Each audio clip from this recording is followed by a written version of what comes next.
صاحب نے یہ سوال پوچھا ہے کہ اگر مسبوق نے امام کے ساتھ سلام پھیر دیا، بعد میں اس کو یاد آ گیا تو اس کی نماز کا کیا حکم ہے؟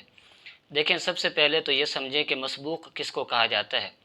مسبوق اس شخص کو کہا جاتا ہے جو جماعت میں اس وقت آ کر شریک ہوا جب امام کچھ رکعتیں پڑھا چکا تھا۔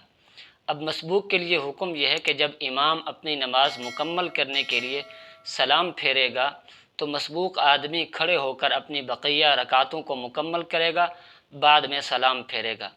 لیکن اگر مسبوق نے امام کے ساتھ سلام پھیر دیا تو اس کی نماز کا کیا حکم ہے؟ تو اس حوالے سے یاد رکھیں، اس کی کل 3 صورتیں بنتی ہیں۔ پہلی صورت تو یہ ہے کہ اس نے بھول کر سلام پھیرا اور سلام بھی امام کے بالکل ساتھ پھیرا ہے، بعد میں اس کو یاد آ گیا تو وہ کھڑا ہو جائے، اپنی نماز مکمل کر لے، اس پر سجدہ سہو واجب نہیں ہوگا۔